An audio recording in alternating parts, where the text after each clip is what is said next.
비가 올 듯 흐린 아침, 장례식장 복도는 향 냄새와 젖은 외투 냄새가 뒤섞여 눅눅했고, 이정현은 검은 상복 치마 끝을 쥔 채 분주하게 사람들을 맞이하고 있었는데, 정현의 얼굴에는 슬픔보다도 피곤함이 먼저 눌러앉아 있었어요.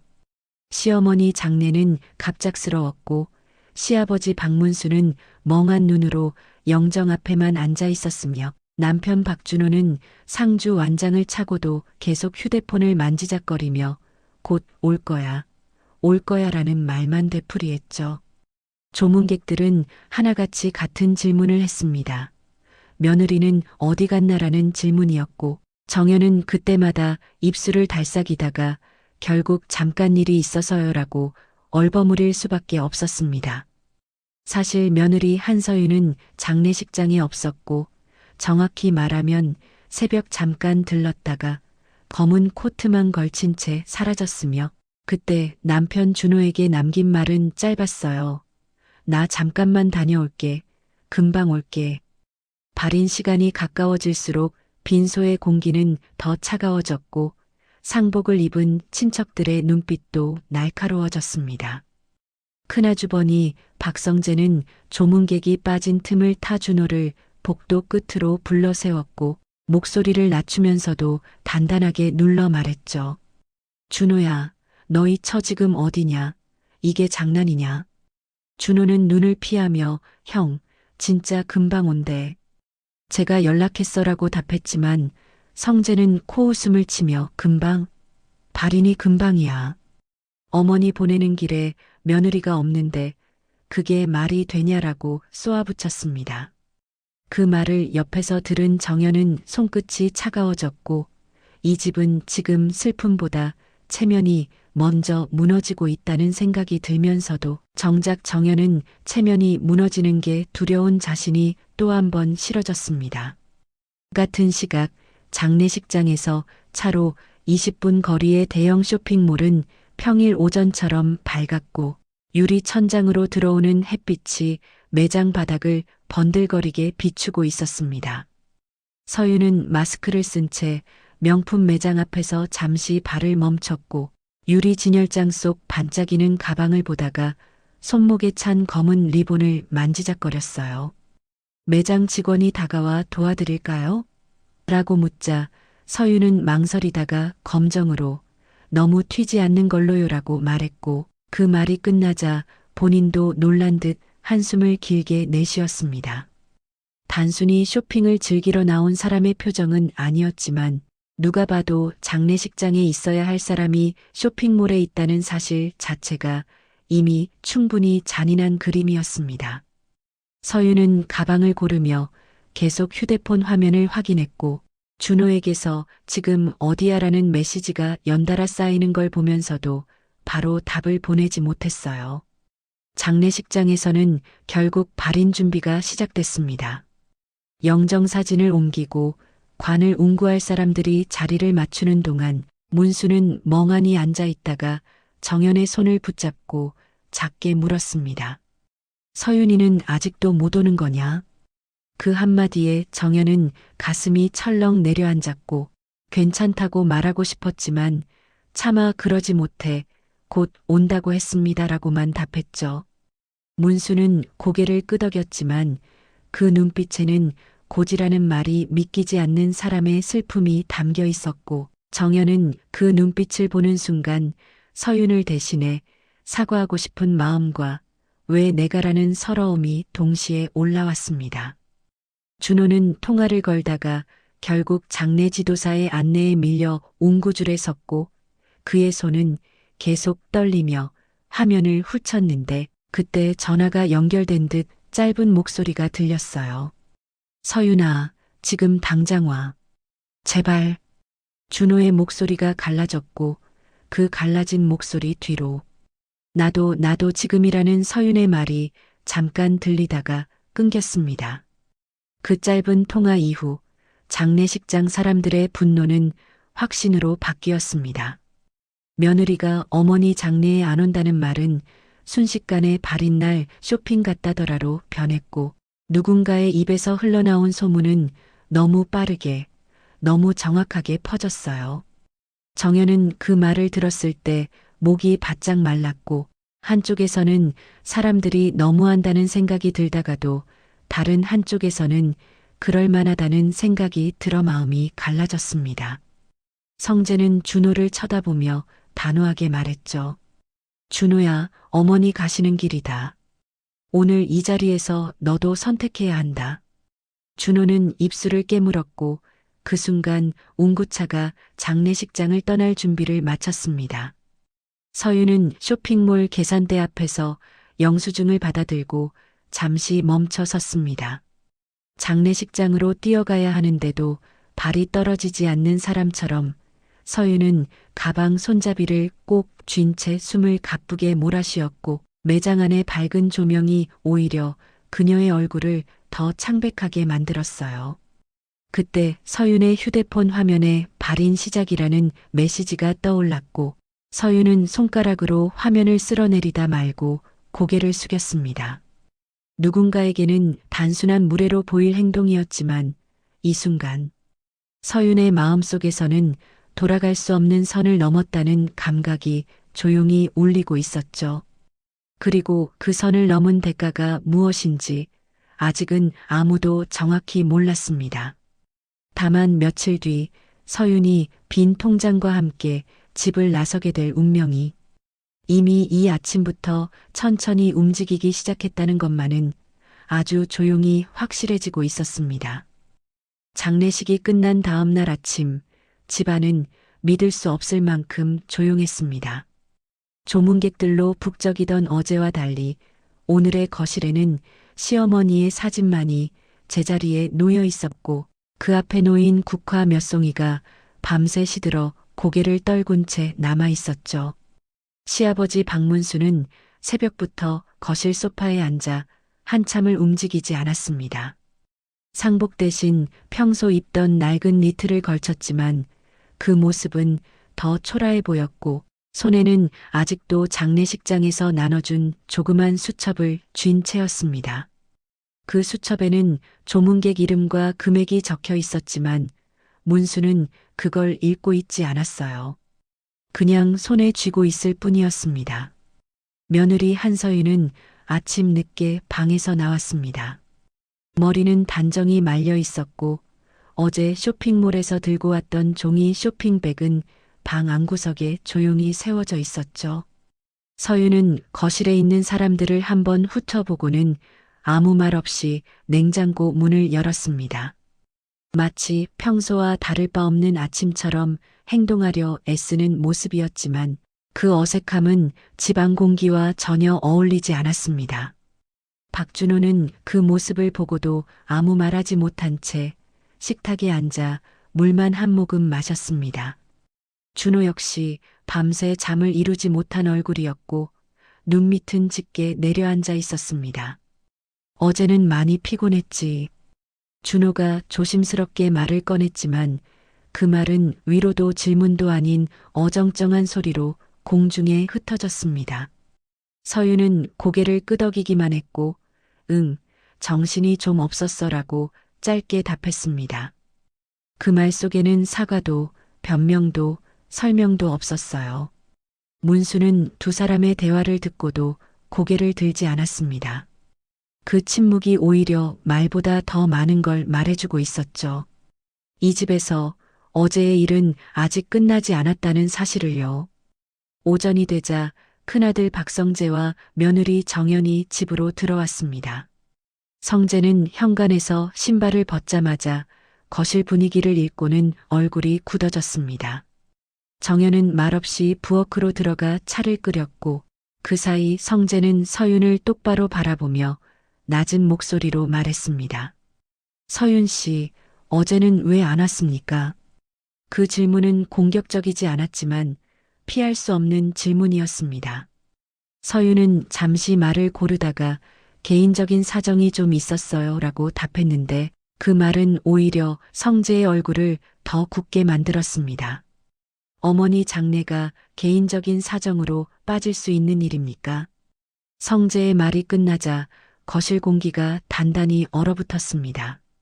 준호는 그제야 고개를 들었지만 누구 편도 들지 못한 채 형, 지금 그 얘긴이라며 말을 흐렸습니다. 문수는 여전히 아무 말이 없었고 그 침묵이 이 집의 분위기를 결정하고 있었습니다. 서유는 잠시 입술을 깨물더니 제가 일부러 그런 건 아니에요라고 말했지만 그 말은 이미 늦은 해명처럼 들렸습니다. 정연은 차를 들고 나와 문수 앞에 조심스럽게 내려놓았습니다. 아버님 드세요. 문수는 고개를 끄덕였지만 손을 뻗지는 않았습니다.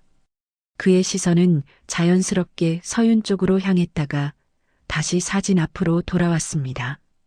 그 눈빛에는 분노도 슬픔도 아닌 오래 쌓여온 실망이 담겨 있었죠. 그 모습을 본 서윤은 갑자기 불안해졌습니다. 어제 장례식장에서 받았어야 할 시선과 말들이 오늘 이 집안에서 조용히 되돌아오고 있다는 걸 느꼈기 때문입니다. 점심 무렵 서윤은 아무 일 없다는 듯 외출 준비를 했습니다. 잠깐 바람 좀 쐬고 올게요. 그 말에 아무도 대답하지 않았고 서윤은 그 무응답이 불편해 서둘러 집을 나섰습니다.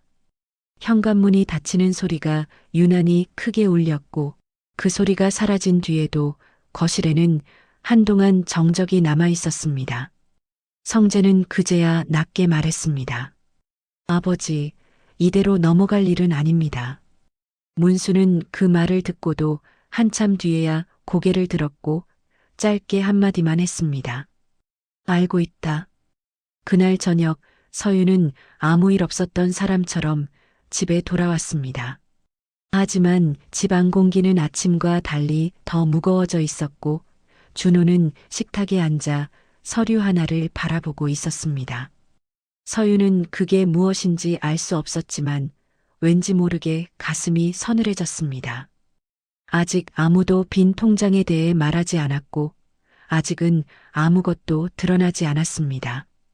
그러나 이 집안에서는 이미 조용한 결정이 시작되고 있었고 그 결정이 서윤의 일상을 완전히 뒤흔들게 될 거라는 예감만이 아주 희미하게 공기 속에 퍼지고 있었습니다. 사흘째 되는 아침, 집안은 여전히 조용했지만 공기의 결이 달라져 있었습니다. 조문객이 다녀간 흔적은 말끔히 정리됐고 거실 한쪽에 놓였던 국화는 이미 치워진 뒤였어요. 대신 식탁 위에는 평소보다 정돈된 서류철 하나가 놓여 있었고 박문수는 그 옆에 앉아 안경을 고쳤으며 천천히 페이지를 넘기고 있었습니다. 종이를 넘길 때마다 나는 작은 소리가 집안의 정막을 더 크게 만들었죠. 준호는 출근 준비를 하다 말고 그 장면을 힐끔거렸고 정연은 부엌에서 설거지를 하며 일부러 시선을 피했습니다. 서윤은 평소보다 이른 시간에 집을 나섰습니다. 전날 쇼핑백을 정리하느라 늦게 잠들었지만 오늘은 예약해둔 미용실과 점심 약속이 머릿속을 채우고 있었어요. 현관을 나서며 다녀올게요라고 말했지만 돌아오는 대답은 없었습니다. 서윤은 잠시 멈칫했다가 굽을 딛고 엘리베이터에 올랐고 닫히는 문 사이로 집안의 정적이 길게 늘어지는 것을 느꼈습니다. 도심의 미용실은 밝았고 거울 앞에 앉은 서윤의 얼굴은 화장이 시작되자 금세 단정해졌습니다. 직원이 머리 상태를 물으며 웃어 보였고 서윤은 가볍게 고개를 끄덕였습니다. 모든 것이 평소와 같아 보였지만 계산대 앞에서 카드 단말기 소리가 울리는 순간 공기가 바뀌었습니다.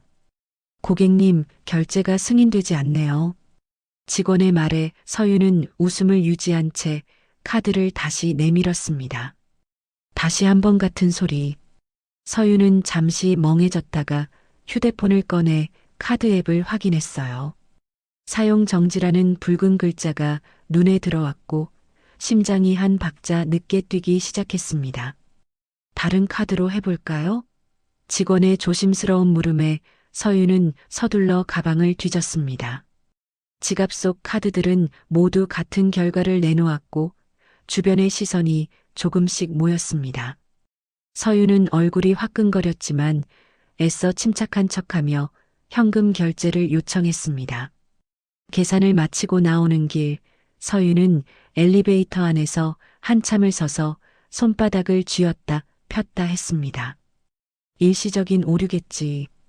그렇게 스스로를 달래며 준호에게 메시지를 보냈지만 답장은 오지 않았어요. 점심 약속 자리에서도 상황은 비슷했습니다. 식사가 끝나고 계산을 하려는 순간 다시 한번 결제가 막혔습니다. 서윤은 결국 친구에게 부탁했고 웃으며 넘겼지만 가슴속에서는 불안이 차곡차곡 쌓였습니다.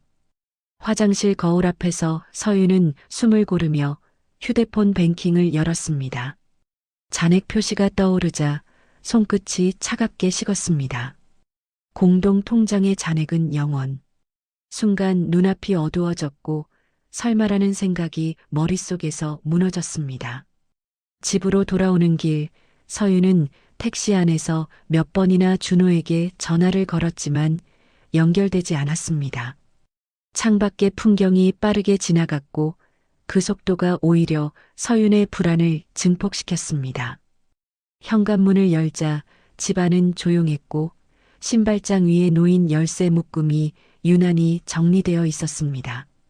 거실로 들어서자 문수와 성재, 준호가 나란히 앉아 있었고 테이블 위에는 아침에 보았던 서류철이 그대로 놓여 있었습니다.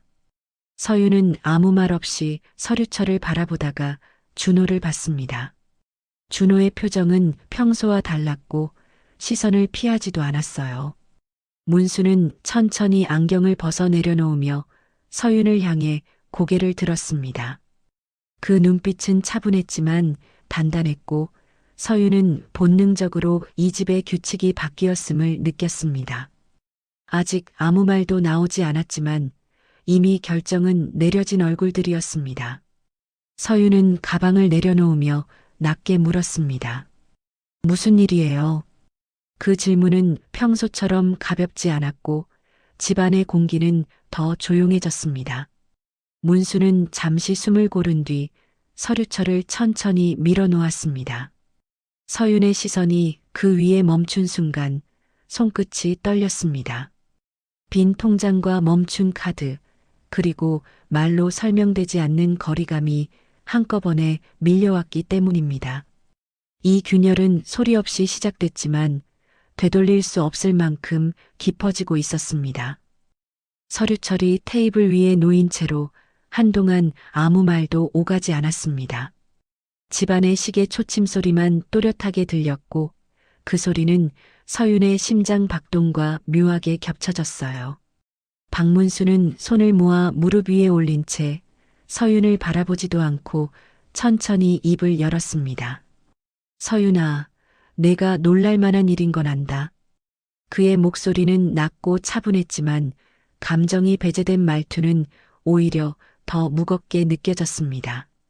서윤은 침을 삼키며 고개를 끄덕였고 준호는 그 모습을 보며 숨을 길게 내쉬었습니다.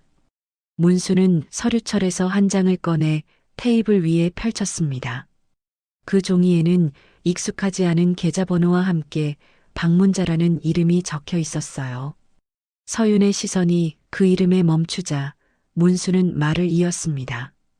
어머니 통장이다. 내가 쓰던 공동 통장, 카드들 전부 이 통장과 연결돼 있었지. 서윤은 순간 무슨 말을 들어도 이해할 수 없을 것 같은 표정으로 고개를 들었습니다. 장례가 끝난 지 며칠 되지 않았는데 시어머니의 통장이 왜 지금 이 자리에 나오는지 그 의미를 바로 받아들이기 어려웠죠. 성재가 대신 말을 보탰습니다. 어머니는 생전에 집안 살림을 전부 직접 관리하셨어. 겉으로는 준호 명의처럼 보였지만 실제로는 어머니가 기준을 세워두셨지. 그 말에 서윤의 얼굴이 굳어졌고 준호는 입술을 깨물며 고개를 숙였습니다. 문수는 잠시 말을 멈췄다가 마치 오래 고민해온 이야기를 꺼내듯 천천히 이어갔습니다. 어머니가 늘 말씀하셨다. 집안의 문은 가장 힘든 날에도 지켜지는 사람에게 열려 있어야 한다고. 서윤은 그 말을 듣는 순간 가슴이 철렁 내려앉았습니다. 장례식장, 발인, 쇼핑몰의 밝은 조명과 계산대 앞에서의 카드 오류가 머릿속에서 빠르게 겹쳐졌어요. 그게 무슨 말씀이세요? 서윤의 목소리는 떨렸고 그 떨림에는 불안과 분노가 뒤섞여 있었습니다. 문수는 그제야 서윤을 바라보며 담담하게 말했습니다. 어머니는 내가 어제 그 자리에 없을 거라는 걸 이미 알고 계셨다. 준호가 놀란 듯 고개를 들었고 성재와 정연의 표정도 동시에 굳어졌습니다. 문수는 서랍에서 작은 봉투 하나를 꺼냈습니다. 봉투는 오래된 것처럼 가장자리가 달아 있었고 겉면에는 단정한 글씨로 날짜만 적혀 있었습니다. 장례가 끝난 뒤 이걸 열어보라고 하셨어. 문수는 봉투를 열어 안에서 접힌 종이 한 장을 꺼냈습니다. 서윤은 본능적으로 숨을 멈췄고 방 안의 공기가 더 차갑게 가라앉았습니다. 문수는 그 종이를 읽기 시작했습니다. 글은 길지 않았고 문장은 단정했습니다. 내 장례식에 오지 않는 사람은 내 집의 살림을 맡길 수 없다. 슬픔 앞에서 자리를 비운 마음은 이후의 기쁨에서도 함께할 수 없기 때문이다. 그 문장이 끝나자 방 안에는 침묵이 흘렀습니다. 서윤은 그 말을 이해하는 데 시간이 걸렸고 이해한 뒤에는 더 큰 혼란이 밀려왔습니다. 이것은 감정의 문제도 돈의 문제가 아니라 기준의 문제라는 사실이 서서히 드러나고 있었죠. 서윤은 입을 열어 무언가를 말하려 했지만 말이 나오지 않았습니다. 억울함이 먼저 치밀었지만 그 억울함을 어디에 두어야 할지도 알 수 없었어요. 문수는 마지막으로 덧붙였습니다. 빈 통장은 벌이 아니다. 어머니가 세운 기준의 결과다. 그 말은 차분했지만 되돌릴 수 없는 선을 분명히 긋는 말이었습니다. 준호는 그제야 서윤을 바라보았고 그 눈빛에는 미안함과 체념이 동시에 담겨 있었습니다. 서윤은 서류철을 다시 바라보며 자신이 이 집에서 누려온 편안함이 누구의 선택 위에 놓여 있었는지 처음으로 생각하게 되었습니다. 장례식 날 쇼핑몰의 밝은 빛 아래에서 내렸던 그 선택이 이렇게 조용하고 단단한 기준으로 돌아올 줄은 상상하지 못했죠. 방 안의 사람들은 더 이상 아무 말도 하지 않았고 그 침묵 속에서 서윤은 이 집에 머물 수 있는 시간의 끝이 가까워졌음을 직감했습니다. 그날 밤 서윤은 자신의 방문을 닫은 채 한참을 움직이지 못했습니다. 침대 위에 앉아 있었지만 눕지도 짐을 싸지도 못한 채 벽에 걸린 결혼사진만 멍하니 바라보고 있었죠. 사진 속의 자신은 웃고 있었고 그 웃음은 지금의 얼굴과 너무 달라 보였습니다. 이 집에 들어올 자격. 문수가 읽어내려간 시어머니의 문장이 계속 머릿속을 맴돌았고 그 말은 점점 나가야 한다는 신호처럼 또렷해지고 있었습니다. 서윤은 그제야 이 상황이 감정 싸움이 아니라 이미 정해진 결론을 향해 흘러가고 있다는 사실을 받아들이기 시작했습니다. 짐을 싸기 시작한 건 새벽이 가까워졌을 때였습니다. 옷장 문을 열자 계절별로 정리된 옷들이 가지런히 걸려 있었고 그 정리된 풍경이 오히려 서윤의 마음을 더 무겁게 만들었어요.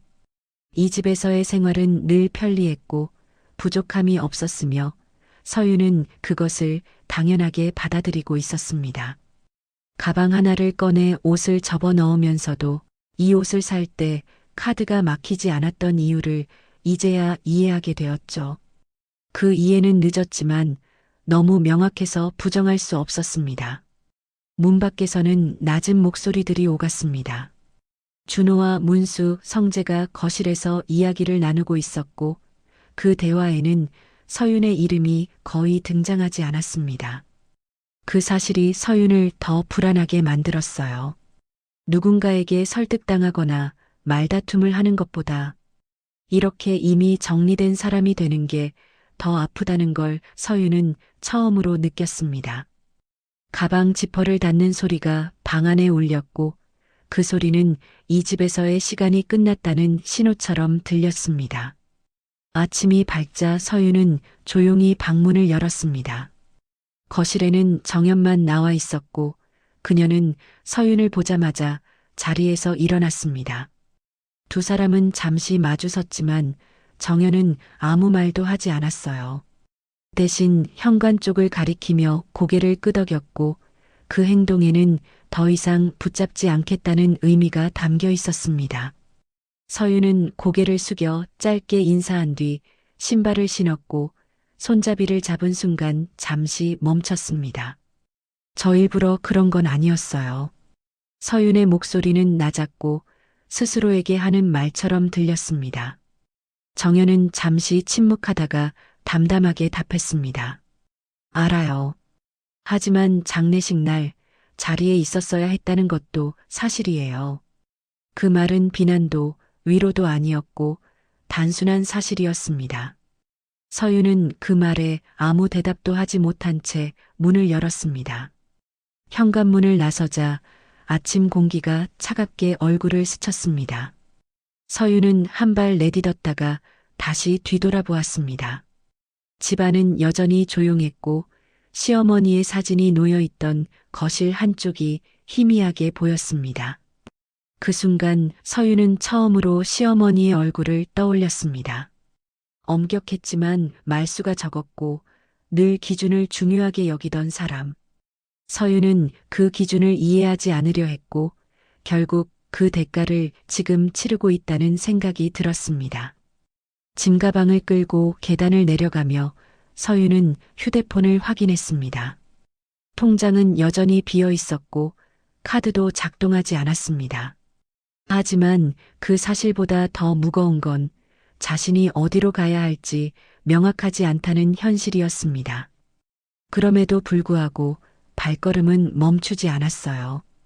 이 집을 나서는 순간만큼은 돌아갈 수 없다는 걸 스스로도 알고 있었기 때문입니다.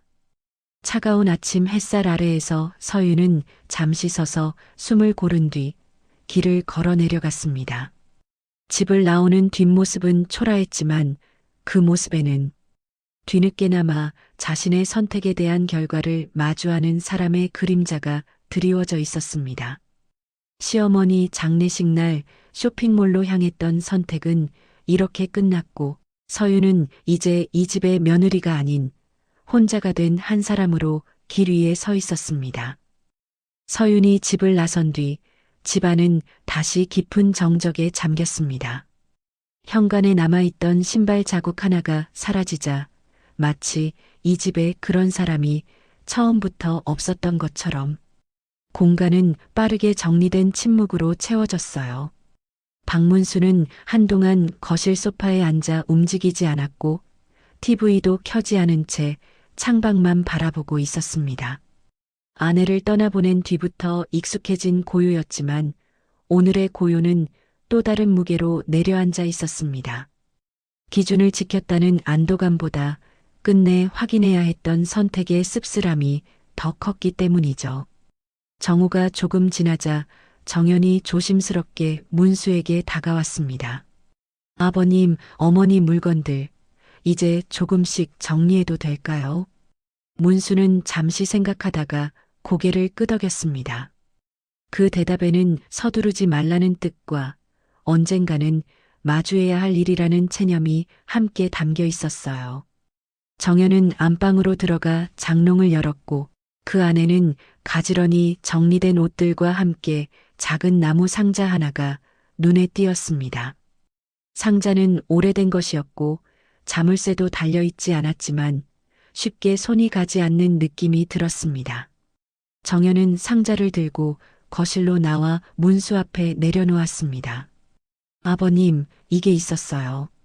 문수는 상자를 바라보다가 천천히 열었습니다. 안에는 통장 몇 건과 오래된 수첩 하나, 그리고 봉투에 담긴 종이들이 차례로 들어 있었어요. 그 수첩은 아내가 평생 써온 것이었고 집안일과 가족들의 일정, 그리고 짧은 생각들이 날짜별로 정리되어 있었습니다. 문수는 그 수첩을 넘기며 한 장 한 장을 오래 들여다보았습니다. 어느 페이지에서 문수의 손이 멈췄습니다. 며칠 전 날짜 옆에 적힌 짧은 문장이 눈에 들어왔기 때문이죠. 서윤이 마음이 불안하다. 기준을 알려줘야 할 때가 온 것 같다. 그 문장은 길지 않았지만 문수의 가슴을 묵직하게 눌렀습니다. 아내는 이미 모든 걸 알고 있었고 장례식 날의 선택 또한 감정이 아니라 확인의 과정이었음을 그제야 또렷이 느끼게 되었어요. 수첩 뒤쪽에는 또 다른 메모가 끼워져 있었습니다. 미워해서가 아니다. 함께 가기엔 마음의 방향이 달라졌기 때문이다. 문수는 그 문장을 읽고 한동안 눈을 떼지 못했습니다. 그 말은 서윤을 내쫓기 위한 선언이 아니라 가족으로 남을 수 있는 최소한의 기준을 적어둔 기록이었어요. 문수는 처음으로 아내가 얼마나 오래 고민했는지를 실감했습니다. 그리고 그 고민이 단호함으로 드러났을 뿐이라는 사실도요. 그날 저녁 준호는 퇴근 후 집으로 돌아와 상자와 수첩을 보았습니다. 그는 아무 말 없이 페이지를 넘기다가 서윤의 이름이 적힌 부분에서 멈췄습니다. 얼굴이 굳어졌고 손에 쥔 종이가 살짝 떨렸어요. 어머니가 다 알고 계셨네. 준호의 말은 혼잣말처럼 흘러나왔고 문수는 조용히 고개를 끄덕였습니다. 그래도 내가 결정해야 할 몫은 남아있다. 문수의 말은 준호에게 책임을 넘기는 것이 아니라 어른으로서의 자리를 요구하는 말이었습니다. 한편 서윤은 좁은 원룸에 도착해 가방을 내려놓고 앉아 있었습니다. 방은 조용했고 익숙하지 않은 냄새가 났습니다. 통장을 다시 확인해 봐도 상황은 변하지 않았고 도움을 청할 사람의 얼굴들이 스쳐 지나갔다가 사라졌습니다. 그때 서윤의 머릿속에 문득 시어머니의 얼굴이 떠올랐습니다. 무섭게 느껴졌던 그 침묵과 말수, 적은 태도가 단순한 냉정함이 아니었을지도 모른다는 생각이 처음으로 들었어요. 서윤은 휴대폰 메모장에 무언가를 적었다가 지웠습니다. 사과인지 변명인지 후회인지 스스로도 분간하기 어려웠습니다. 하지만 한 가지는 분명해졌어요. 장례식 날 쇼핑몰에서 느꼈던 가벼움이 지금 이 방 안에서는 어떤 위로도 되지 않는다는 사실이었습니다. 기준을 무시한 선택은 자유로워 보였지만 그 대가는 혼자 감당해야 한다는 걸 서윤은 이제서야 온몸으로 느끼고 있었습니다. 밤이 깊어가자 문수는 수첩을 다시 상자에 넣고 조심스럽게 닫았습니다. 아내의 기준은 지켜졌고 선택은 실행됐지만 그 결과가 모두에게 상처를 남겼다는 사실 또한 부정할 수 없었어요. 문수는 창밖을 바라보며 낮게 중얼렸습니다. 당신 말이 맞았어. 그 말은 누구에게 들려주기 위한 것도 아니었고 그저 늦게 도착한 이해였습니다. 이렇게 시어머니가 남긴 마지막 기록은 집안과 집, 밖에서 서로 다른 방식으로 사람들의 마음을 흔들고 있었습니다. 기준은 분명했지만 그 기준을 깨닫는 시간은 각자 달랐고 그 시간 차이만큼의 아픔이 조용히 쌓여가고 있었습니다. 서윤의 원룸은 밤이 되자 더 작아 보였습니다.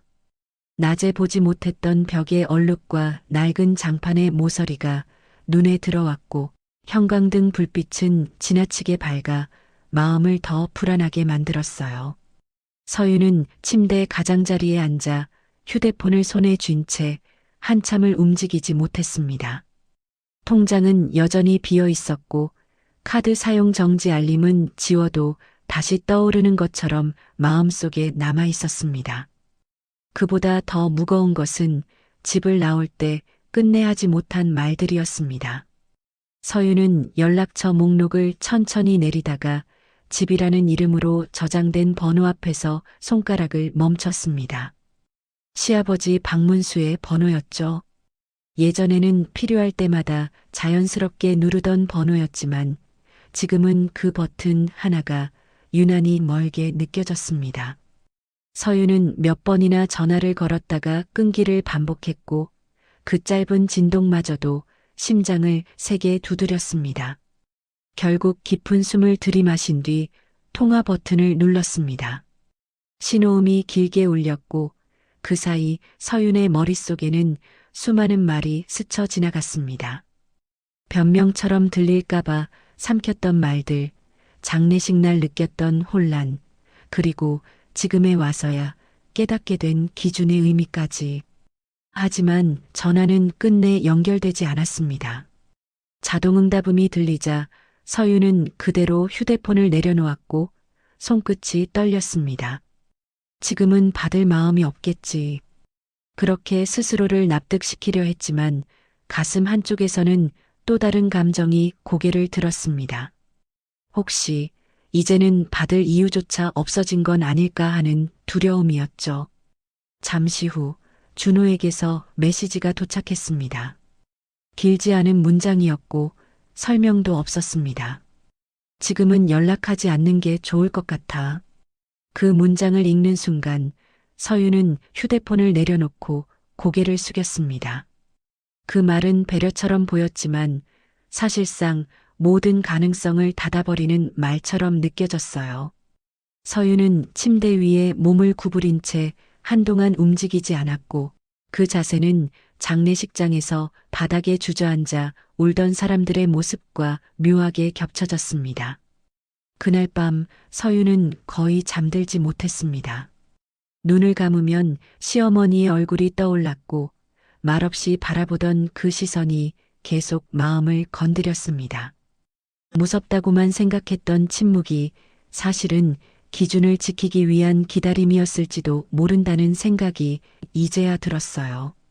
하지만 깨달음은 언제나 늦게 찾아왔고 늦게 도착한 마음은 이미 닫힌 문 앞에 서 있었습니다.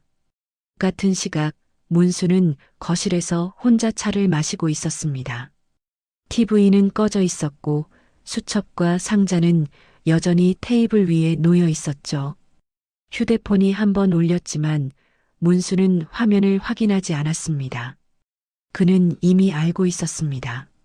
지금 걸려오는 전화가 어떤 마음에서 비롯된 것인지, 그리고 그 마음이 얼마나 늦었는지도요. 문수는 컵을 내려놓으며 낮게 중얼렸습니다. 기준은 기다려주기만 해서는 지켜지지 않는 거지. 그 말은 스스로에게 하는 확인이었고 동시에 아내에게 건네는 대답이기도 했습니다. 서윤은 새벽녘이 되어서야 휴대폰 메모장에 짧은 글을 남겼습니다. 보내지 못한 메시지였습니다. 죄송합니다. 늦었습니다. 그 문장은 간단했지만 서윤에게는 가장 어려운 문장이었어요. 보내기 버튼을 누르지 못한 채 메모를 닫자 눈물이 조용히 흘러내렸습니다. 울음은 소리가 없었고 그 무음의 울음이 오히려 더 길게 이어졌습니다. 아침이 밝아오자 창밖에서 자동차 소리가 들렸고 일상은 아무 일 없다는 듯 다시 움직이기 시작했습니다. 하지만 서윤의 하루는 멈춰 있었습니다. 집을 나왔다는 사실보다 끝내 닿지 못한 말들이 더 크게 남아 있었기 때문입니다. 기준을 어긴 선택은 되돌릴 수 없었고 그 선택의 무게는 이렇게 조용히 그러나 분명하게 서윤의 하루 위에 내려앉고 있었습니다. 시간은 생각보다 빠르게 흘렀습니다. 시어머니의 장례가 끝난 지도 어느덧 한 달이 지나 있었고 집안의 계절도 조금씩 바뀌어 가고 있었습니다. 거실 창가에 놓였던 두꺼운 커튼은 햇빛이 더 잘 들어오도록 반쯤 걷혀 있었고 화분에는 새 잎이 돋아나 있었습니다. 박문수는 여전히 같은 소파 자리에 앉아 있었지만 그 표정에는 이전과 다른 단단함이 자리 잡고 있었어요. 슬픔이 완전히 사라진 것은 아니었지만 감정에 휩쓸리지 않고 하루를 살아내는 법을 다시 익혀가고 있었습니다. 준호 역시 달라져 있었습니다. 퇴근 후 집으로 돌아오면 자연스럽게 휴대폰을 내려놓고 어머니의 수첩을 한 번씩 펼쳐보는 날이 늘어났습니다.